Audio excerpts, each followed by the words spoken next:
ലോക്സഭാ തെരഞ്ഞെടുപ്പിൽ സംഘടനാപരമായ വീഴ്ച ഉണ്ടായിട്ടുണ്ടെന്ന് Thrissur DCC president Jose Valloor. CPIM BJP ഡീലാണ് സുരേഷ് ഗോപിക്ക് വലിയ ഭൂരിപക്ഷം ലഭിക്കാൻ കാരണം.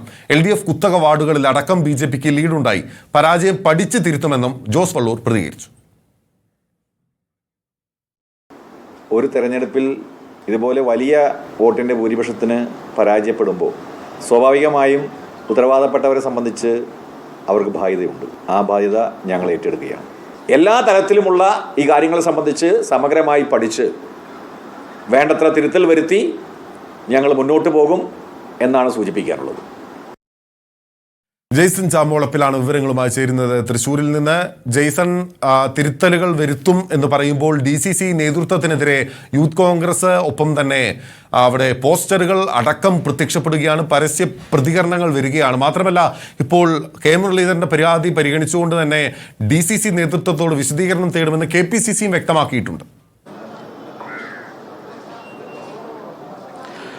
ബിനിൽ, തീർച്ചയായും ഇന്നലെ വൈകിട്ടോടുകൂടി കനത്ത പരാജയം ഏറ്റുവാങ്ങിയ കെ മുരളീധരൻ രാഷ്ട്രീയം ഉപേക്ഷിക്കുകയും പൊതുപ്രവർത്തനം അവസാനിപ്പിക്കുമെന്ന് പ്രഖ്യാപിച്ച് തൃശൂർ വിട്ട ശേഷം തൃശൂരിലെ കോൺഗ്രസിനകത്തുണ്ടായ പൊട്ടിത്തെറികൾ തുടർന്നു വരിക തന്നെയാണ്. തൃശൂർ ജില്ലയിലാണ് സംസ്ഥാനത്ത് UDFന് കനത്ത പരാജയമേറ്റ 2 മണ്ഡലങ്ങളുള്ളത്. ഒന്ന് ആലത്തൂരും ഒന്ന് തൃശൂരും. ഈ തൃശൂർ ജില്ലാ കോൺഗ്രസ് കമ്മിറ്റിയുടെ വീഴ്ചകളാണ് ഇത്തരത്തിലൊരു അവസ്ഥയിലേക്ക് എത്തിച്ചതെന്ന പരസ്യ വിമർശനവുമായി യൂത്ത് കോൺഗ്രസും കോൺഗ്രസിന്റെ നേതാക്കളും രംഗത്തെത്തി കഴിഞ്ഞു. ഇതുമായി ബന്ധപ്പെട്ട് ഇന്ന് രാവിലെ തന്നെ തൃശൂർ DCC ഓഫീസിന് മുമ്പിൽ DCC പ്രസിഡന്റ് ജോസ് വള്ളൂരും അതുപോലെ തന്നെ TM പ്രതാപനുമെതിരെ പോസ്റ്ററുകൾ പ്രത്യക്ഷപ്പെട്ടു. അത് അപ്പോൾ തന്നെ മാറ്റി. പിന്നീട് വിവിധ നേതാക്കളും യൂത്ത് കോൺഗ്രസ് പ്രവർത്തകരും യൂത്ത് കോൺഗ്രസിന്റെ സംസ്ഥാനതല നേതാക്കൾ ഉൾപ്പെടെയുള്ളവർ DCC പ്രസിഡന്റിനും പ്രതാപനുമെതിരെ രംഗത്തെത്തിയിരുന്നു.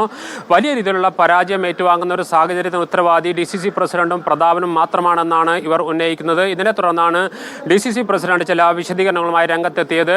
സംഘടനാപരമായ ചില പിഴവുകൾ ഉണ്ടായിട്ടുണ്ടെന്ന് അദ്ദേഹം സമ്മതിക്കുന്നു. അതോടൊപ്പം പ്രശ്നങ്ങൾ പഠിച്ച് തിരുത്തുമെന്ന് അദ്ദേഹം ഉറപ്പു നൽകുന്നു. അതിനുമപ്പുറത്തേക്ക് BJPക്ക് വലിയ തോതിൽ ഭൂരിപക്ഷം ഉണ്ടാക്കുന്നതിൽ CPM BJP ഡീൽ ഒരു പ്രധാന കാരണമായി എന്നാണ് അദ്ദേഹം ആരോപിക്കുന്നത്. അതോടൊപ്പം തന്നെ കരുവന്നൂരും CPM പ്രതിസ്ഥാനത്ത് നിൽക്കുന്ന കരുവന്നൂരും BJP പ്രതിസ്ഥാനത്ത് നിൽക്കുന്ന കൊടകര 2 കേസുകളും കൊടകര കുഴൽപ്പണ കേസ് ഉൾപ്പെടെയുള്ളവ ഇപ്പോൾ ഒട്ടും സജീവമല്ലാതായിരിക്കും. തിരഞ്ഞെടുപ്പ് കഴിഞ്ഞതോടുകൂടി കരുവന്നൂരും കൊടകരയും മുങ്ങിപ്പോയി എന്നത് ഇതിന് വലിയ ഉദാഹരണമായി തന്നെ DCC പ്രസിഡന്റ് ചൂണ്ടിക്കാണിക്കുകയാണ്. ഏതായാലും ഇത്തരത്തിലുള്ള വാദപ്രതിവാദങ്ങൾക്കും അപ്പുറത്തേക്ക് കോൺഗ്രസിനകത്ത് വലിയ പ്രതിസന്ധി രൂപപ്പെട്ടു വരികയാണ്. വരുന്ന ആളുകളിൽ അത് കൂടുതൽ മൂർച്ഛിക്കുമെന്ന കാര്യം ഉറപ്പാണ്.